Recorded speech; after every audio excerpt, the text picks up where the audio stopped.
Okay, we are live.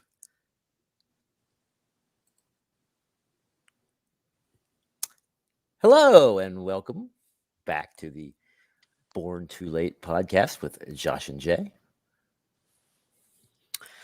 Our guest tonight is Pat from Pelado Records, who launched his label way back in 1996. For the next decade, Pelado released music by some of the best punk rock bands of the late 90s and early 2000s.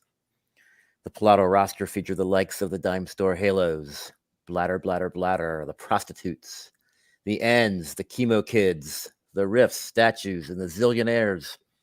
Pelado also released singles by the likes of the Exploding Hearts, F-, No One's Victim, Libertine, American Heartbreak, Dead Empty, and too many other bands to mention. Pelado also released two of the best punk rock compilation albums of the era in 1997's This Is It, Punk Rock That's Real, and 2002's 3 Minute Heroes. For a few years, I had the privilege of collaborating with Pat on a fanzine called Rock and Roll Outbreak. While Pelado Records has been inactive for a number of years, it will be revived soon with a vinyl reissue of Bladder, Bladder, Bladder's debut album, On the Job. Jay and I have been huge fans of this label since the 90s and are thrilled to welcome Pat to the podcast. How's it going, Pat? Good, thank you. Glad to be here. We are excited to have you. Yeah, we're glad you're here. We're going to kind of jump right into it and kind of go back to the beginning. I'm really curious about back in the pre-internet days, how one would have marketed a record label. So when you launched the label, how did you go about getting people to know that the label even existed?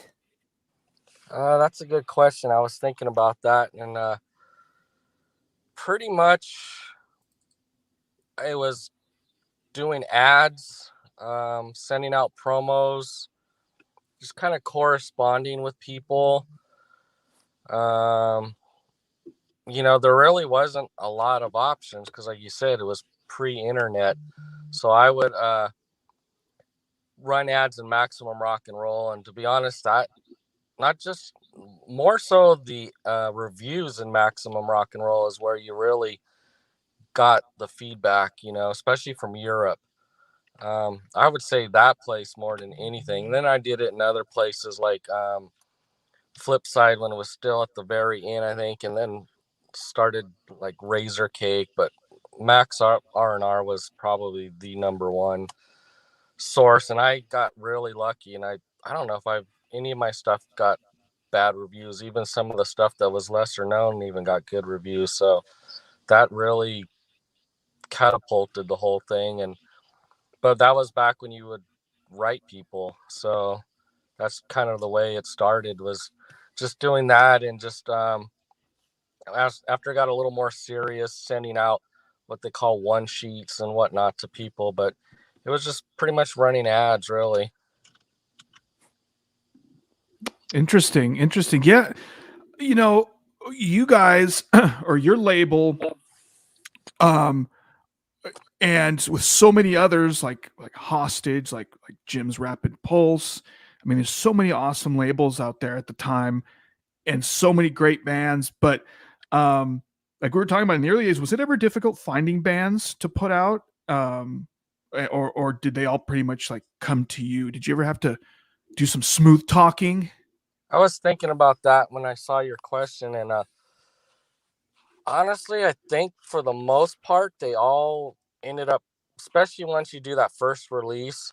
I want to say, I think my first one was the Dead End Kids, and I had seen something about them in Maximum, and we were kind of corresponding, and that's how that came about. And the Prostitutes was right around the same time, and I think I had them, just the one came out sooner, but it could have gone either way as far as which one was one or two. I don't remember, to be honest, exactly how I got in touch with Kevin. I may have seen something that he had run or vice versa, and we just started. And when he sent me the demo, I was like blown away by that. So, I mean, it was like exactly what I wanted to put out. So, yeah, and then after that, because the Dead End Kids got a pretty decent review, but then when I did the Prostitutes, it made a whole bunch of maximum top tens, and I then think I remember that. I remember that. I didn't really have to. I didn't have to seek out bands after that, really. Sold itself, huh? Yeah, I mean, there were bands I wanted to maybe work with, but my whole deal was not to necessarily seek out people because other people were probably seeking out those same bands, and give the guys that weren't getting the chance a chance. Interesting. That's good. Yeah, that Prostitutes record, that I guess that really did kind of put the label on the map. That was Yeah. Yeah, without a doubt. Because I remember when I got the maximum, I don't know, they had maybe 12 reviewers, and I think it was like on 10 of the 12. Yeah, I remember that. Right when you said that, I remember opening that maximum and going, "Who the hell are these prostitutes?" You know, it's like, yeah, it was on like every one of their top, Bruce Roars and like all those guys, and I'm like, yeah, it's like must have. Yeah. So yeah, that, like I said, after and that was when people, despite what some people said or about Maximum, people still kind of went to it to to see and find bands, really. Oh hell yeah, I did. That was the punk rock Bible, and it was a great day every month when the new issue showed up, and I would always read, look at the ads first, right? Then the reviews, then maybe get to the columns. Exactly that order. And I don't know about you guys, but I knew the people had similar taste, and I would always read or look at their top tens and their reviews. But then people maybe necessarily didn't have the same taste or whatever, because sometimes you would find some good stuff in there that maybe they handed off to somebody else. So yeah. But that Prostitutes record, that was my personal introduction to the label. I was at my local record store, Angry Young and Poor. And Jeff, one of the owners, he's like, "Oh, yeah, check this record out. The Prostitutes have a 7-inch out." And it was weird because I hadn't seen them playing around or anything like that, but I had known Kevin's band previous to that, Mainliner. Bought the record, took it home. I was like, "Wow, this is really, really awesome." So, you know what? Now that you mentioned Mainliner, that may have been how I got in touch with Kevin, because I think I saw a review of that, and it said something about Social Distortion, and early Social Distortion is some of my favorite stuff. So I think maybe I contacted or bought it or whatever. So I think now that you mentioned that may have been the introduction right there. Yeah, definitely one of my favorite bands of that era for sure. And speaking of bands that we love from that era, we are, of course, huge fans of the Dime Store Halos here at this podcast. We were happy to have Charles as our very first guest, and even stole one of his song titles for the name of our podcast. You did a lot of releases with the Halos. I think you did 5 releases. You did 3 albums. Yeah. So how did you come into contact with the band, and what was it that you really liked about the Dime Store Halos? In that case, I'm pretty sure I saw something that he ran in Maximum. I think maybe it was for like his solo stuff or whatever he was doing in his. I mean, what's crazy is thinking about it is Chaz was doing home studio stuff before it was a thing, really, because he ran some ad for some like glam punk 77 something or another, and it was his. And then it kind of morphed into the Halos, and I think maybe that I did actually write to him, and that's kind of how that happened. Because I remember seeing his ad, and I was like, "Oh, that looks pretty cool." So then we've never met, he and I, but like we've been in contact for the past 20 something years, one way or another. Even if it's just via Facebook, and we used to talk all the time on the phone, and Jimmy used to call me all the time before he passed, and he was a really cool guy. It's too bad what happened to him, but yeah, they were like my I don't know, like my pet project band, like there was a lot of dysfunction with those guys, but at the same time there wasn't, it was just, I don't know, it was hard to explain, but they were just one of those bands where I just loved them, it was like, and they could have put out some garbage and I probably would have still put it out just because I liked the guys in the band. Yeah, no, they're a great band, and you, I think, yeah, I think I pretty much have all those records that you put out by them. So, speaking of which, your label back in the day, and I'm not just saying this because you're here, but back in the day, there were symbols where you just pick up like anything that the label would put out, and yours was one of them for me. Like I didn't even wait for the reviews. As soon as they were out, or Jim had them, Underground Madness, I just get them. I get them all. But was there ever a band that you, like you were saying, like you're kind of drawn to the Dime Store Halos, but was there ever a band out there that you wanted to work with, but for whatever reason didn't get to? Sort of. There was bands that I would have loved to put something out, but just never honestly approached it or really necessarily wanted to, like say the Stitches, because I was there from the beginning when the Stitches, like I saw them before Whitmer was in the band or anything else, or even some of those other Orange County bands. I was lucky to see all those bands when they first started, but I knew, I guess kind of the thing with Pelado was giving bands a chance. They didn't need a chance, as soon as they put out their first. But yeah, if they came to me and would have said, "Hey, let's do a record," it would have happened in a heartbeat.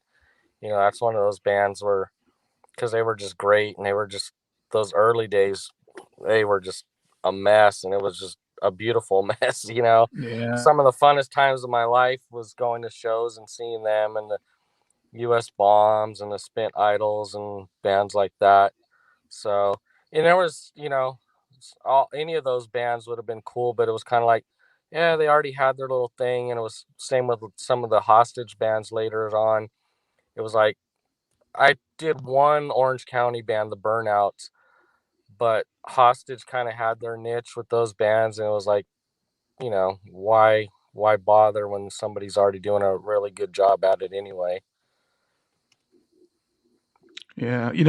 Speaking of the Stitches, so going to see them when they played here with Green Day, did like a few small like dates in the Southwest. I think it was tour preparation type thing, and for some reason the Stitches opened up for them. and I and we forgot went about that. That's yeah right. yeah and I just sit their merch tape, and they look super fucking intimidating, those fucking guys. But you go up to them and you talk to them, and they were like the nicest dudes. Like they were like disarmingly kind and nice. It really took me back. Yeah, no, they're all really nice guys, and like Johnny Whitmer, that guy's like freaking rock and roll. He is the epitome of it. He helps out bands. I don't know how the hell he does it. He's the type that goes to shows on a Monday night and shows up to work the next day.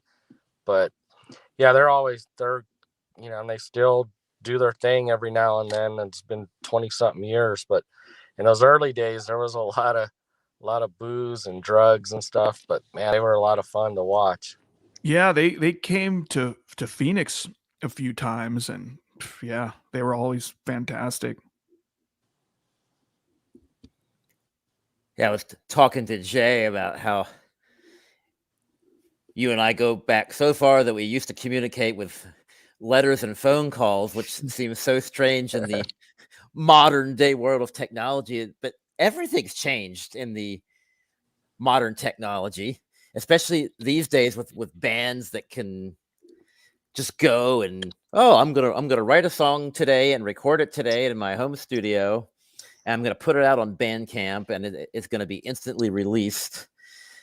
And it was like so different back when you had all of those releases coming out where, okay, you had to get a band in a studio, they had to book time, they had to record, you got to do the packaging, you had to get the album pressed.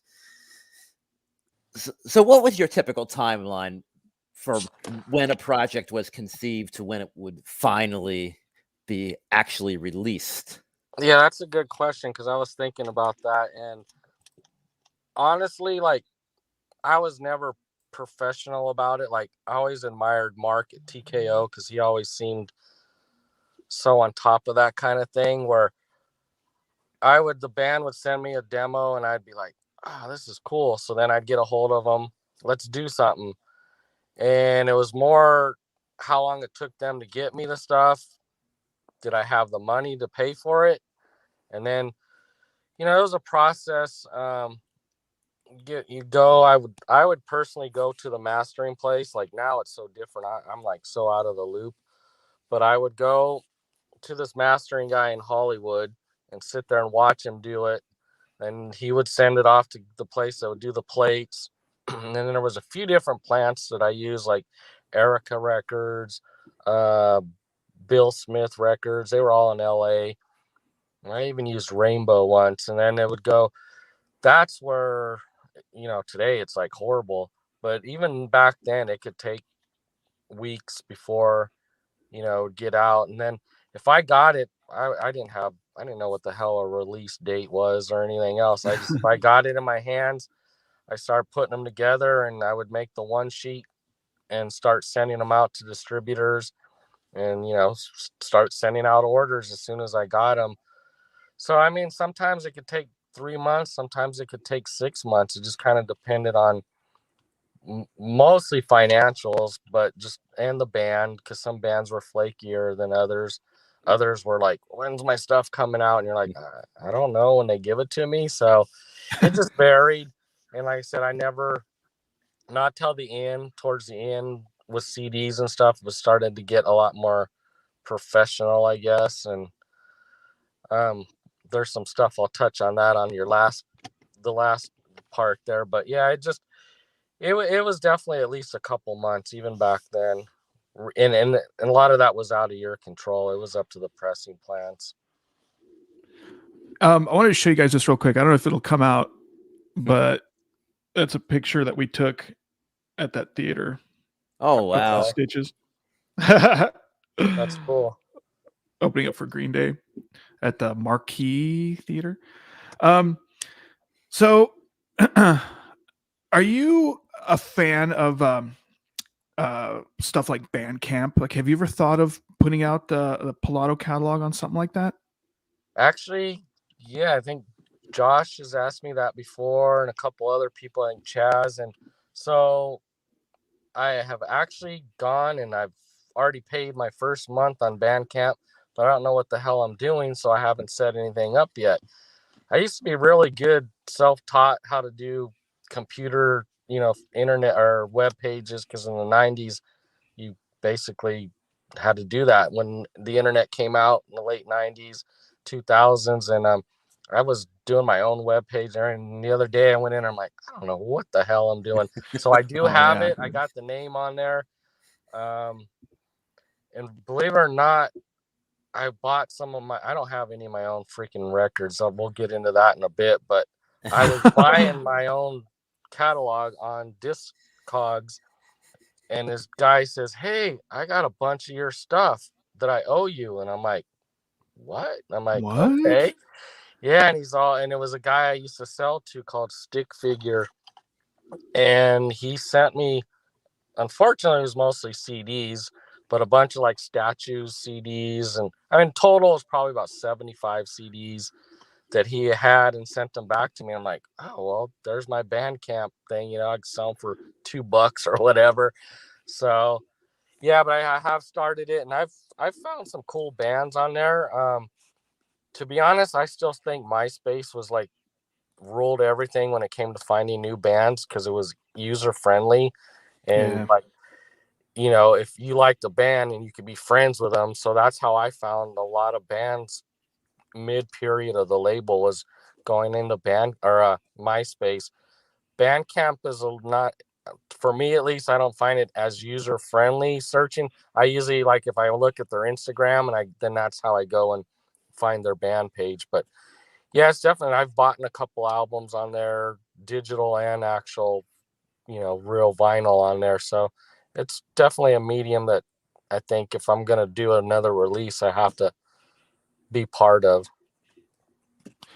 Yeah, for sure. No, I totally get it. I mean, I like Bandcamp and I try to be active on it, but like, yeah, you're right. I think MySpace was a little bit, the format was a little bit, it merged this, like the social with the music better than Bandcamp does. Yeah, and it just kind of made it a little easier to, like, I'll just think a new band I like, a new like hardcore band called Chain Whip from Canada. Great band.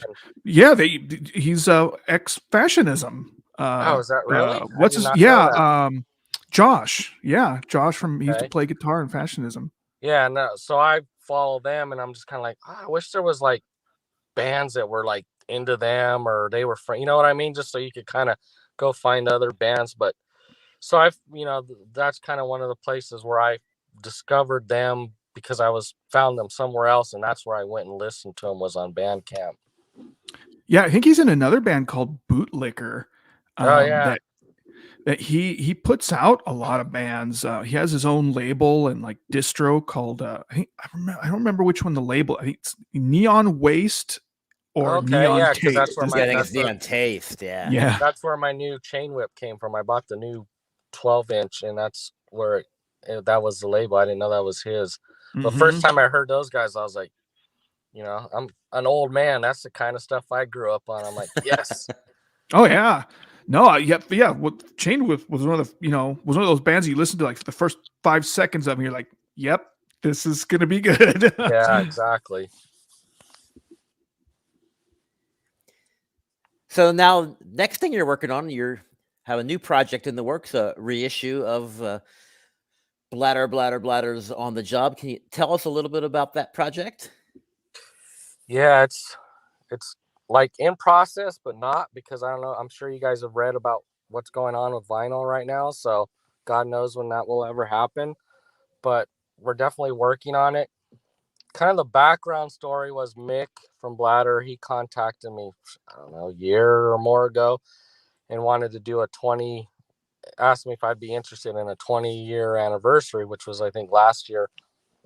I said, you know what, let me think about it. I've over the years, people have said, hey, why don't you put stuff out, or have you ever thought of doing the label again? And I'm like, yes and no. And then I started looking into the pricing and everything of vinyl, and I was like, oh man, I don't know. And a friend of mine said he might help me out. And then Mick came to me and said, hey, this other label says he wants to do it. Would you be against that?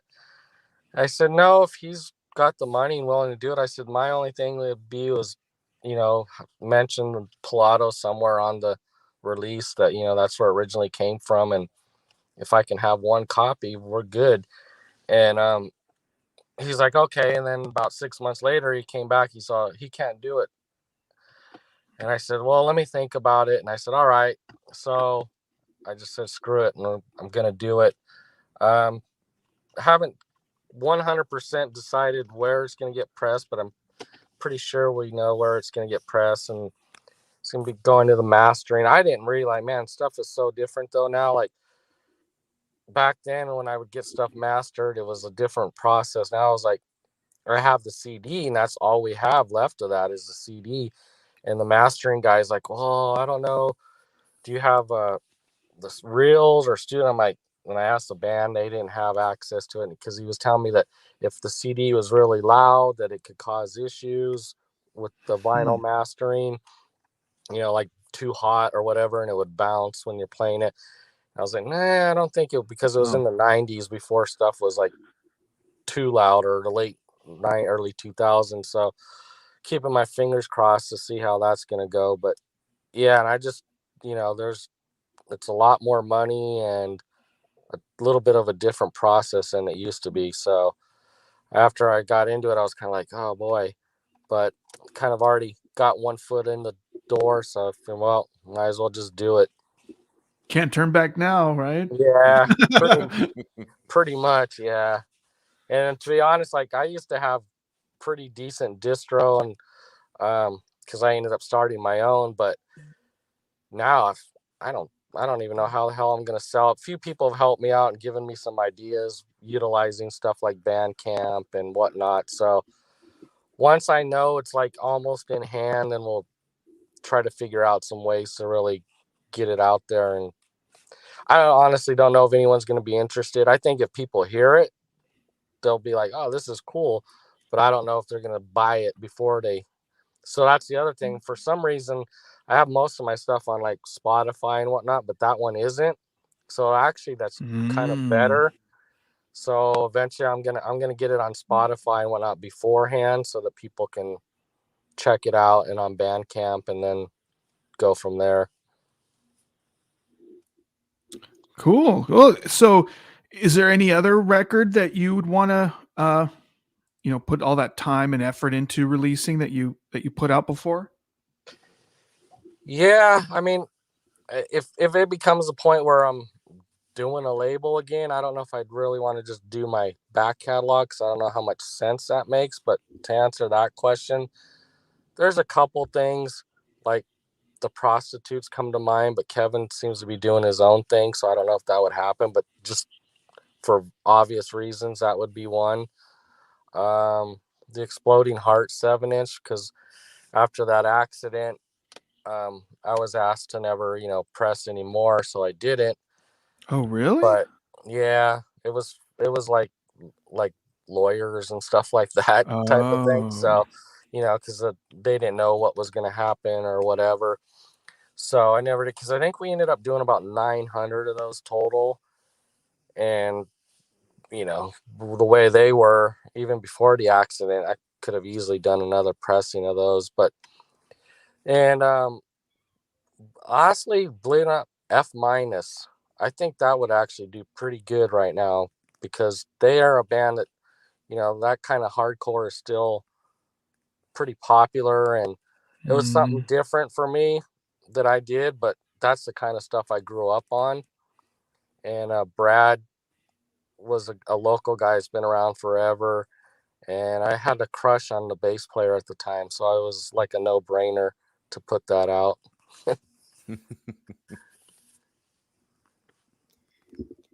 Yeah, so speaking of the Exploding Hearts and F minus, I always thought it was cool that you had both of those bands on your label. Kind of completely different from one another, but yet they kind of both fit with what you were trying to do with the record label. Did you ever kind of define or have a vision for generally what kind of music you were trying to release with the label?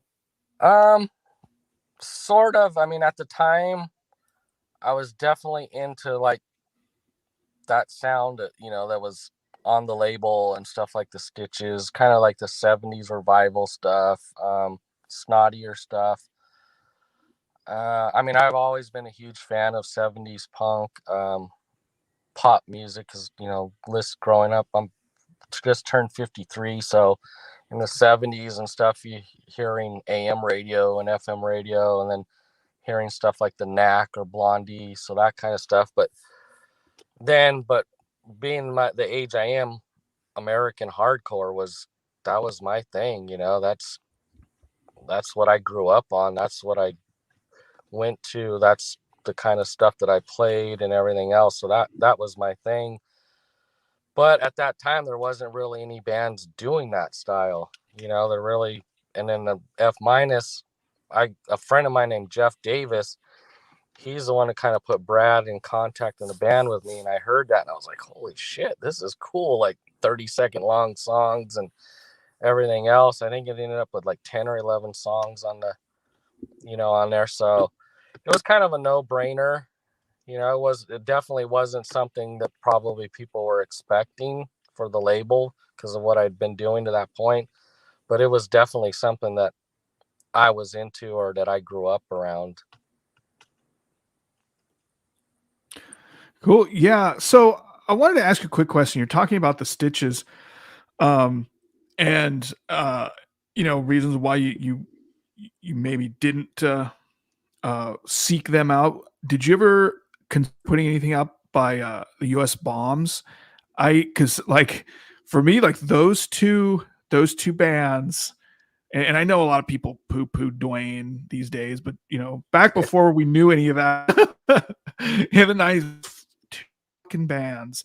I mean, the U.S. Bombs came out here a few times too, and holy shit! I mean, like and it was the Garibaldi Guard lineup that they brought here, and that's probably one of the best live shows I've ever seen to date. But were they ever a band that you sought out at all, or? No, only because they already kind of had their thing, and it's funny, as much as Dwayne then and now talk shit about bigger labels. If he's being honest, he always wanted to be on a bigger label. Oh yeah. But He's a yeah, they were peacock. kind of.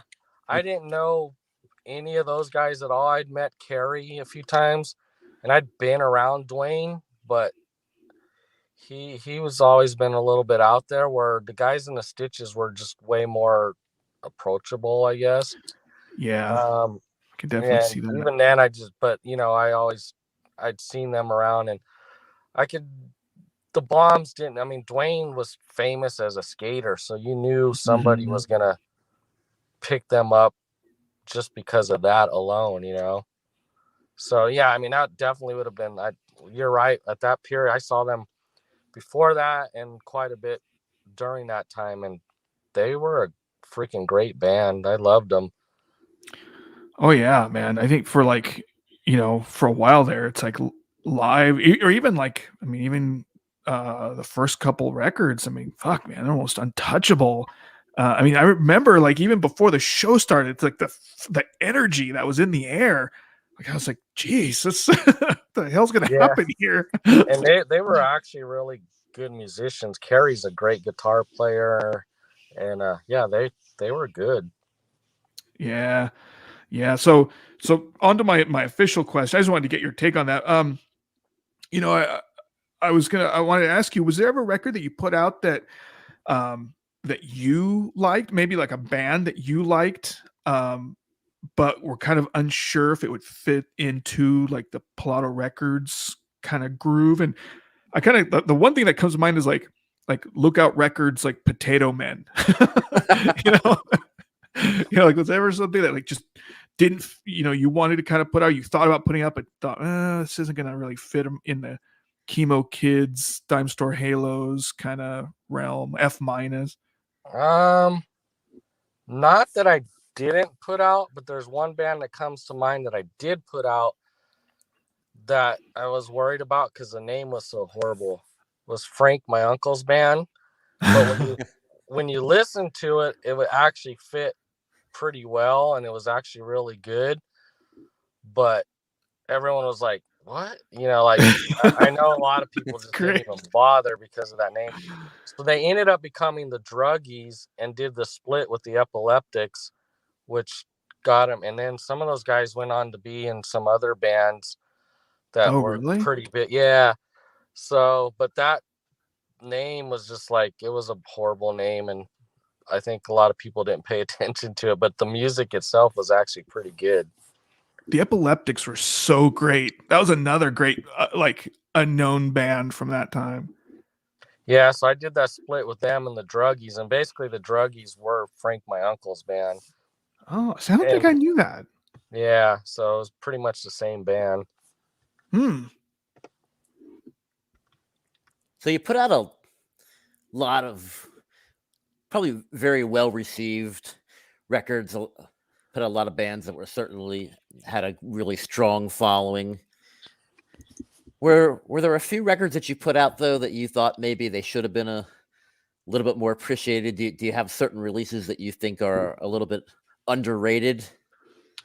Yeah, I was thinking I think it was the very last thing that I put out, and the label and me personally and everything was kind of in a bad place at that time, was the Latex Novelties, which is actually from 1979. And that's probably something, now that I think about it, that would probably do good on vinyl even this day, because it's an actual Yeah. from that time period. But when I got it, it was just like right when digital came and the label took a shit, and distribution and the whole music industry. And most people, I don't think, even know that exists, but it was actually a cool late 70s Midwest punk rock record. Well, so that's a pretty good segue from what my next question I was going to ask. So, so many things, so many satisfying things that come from running a label. But can you tell us some of the things that kind of sucked about it? And what advice would you give to someone that was wanting to start up a label right now, like how to avoid those things? Well, a couple on label and distro. I don't know if I'm sure, I know Josh knows that I did like Road to Ruin distribution.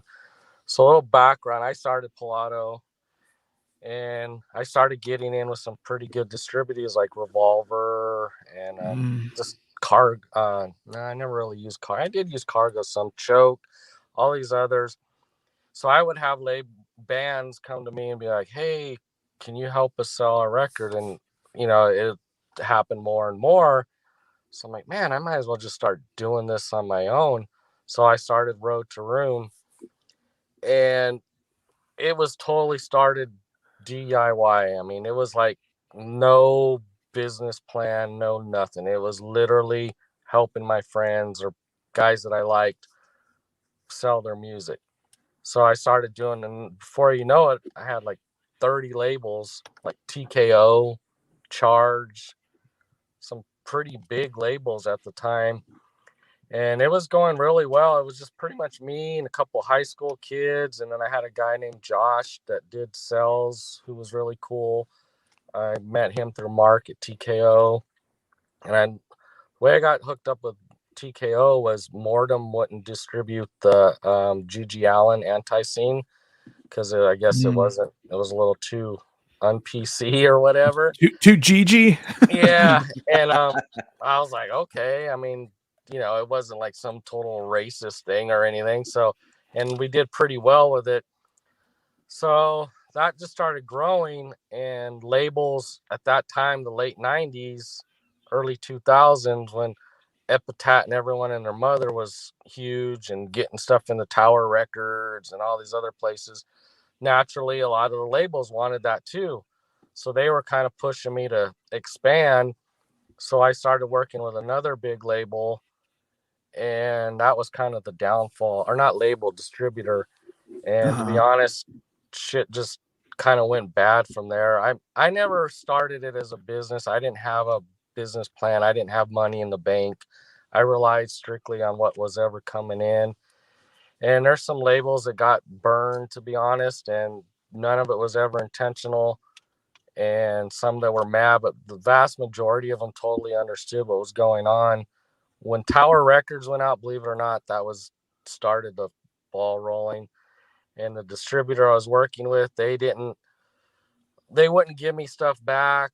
So they had tons of vinyl and CDs and wouldn't give it back. And then I ended up filing for bankruptcy and being about $40,000 in debt and all kinds of stuff. Ended up getting a divorce and all this other shit at that time. So Man. I, like, my personal collection, everything was lost.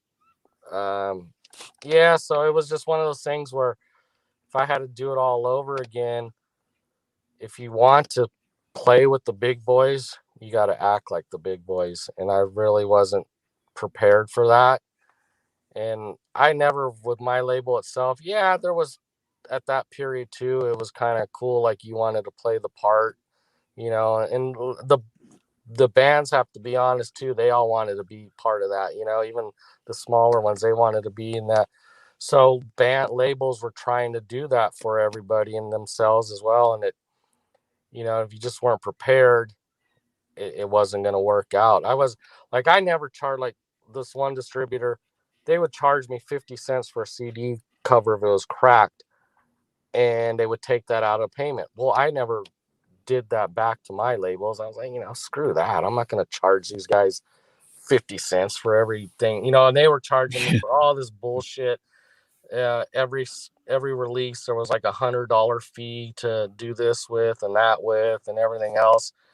And I didn't run things like that, and it bit me in the ass in the end. And unfortunately, some people got upset, but a lot of the labels were cool. They understood, and some of them tried to go to this other distributor and ended up not being any better there. So that was kind of the downfall, and that was kind of the end of the label as well, really, and end of a lot of labels, to be honest with you. After that, Yeah, just I bet. the whole music industry changed, and it left a bad taste where I was just like, because that was never my intention with doing any of it, was to end up like that. So it really kind of sucked at the end. But I would just say, you know, if you're gonna do it as DIY, keep it that way. If you have a plan to get bigger, then definitely have a game plan in place and do it that way. But you know, it's kind of hard to go from one to the other without having the plan in place. Yeah, that's really interesting. I wonder if there's like some warehouse in Europe with like tons of like, you know, awesome records still just sitting there. Actually, I think it's in Portland, Oregon is where it's at. Really? Yeah, it's probably in a dumpster somewhere now, but No, yeah, some there was a landfill. lot, literally thousands of CDs and records that they weren't going to give back. So Damn. If I would have known Josh sooner, we could have gone and hunted for the Holy Grail. yeah, and now it's there's like I said, there's stuff that they have of my, just my label that I'm like, damn, I wish I had a copy of that, So yeah, I don't know, but it is what it is, I guess. Yeah.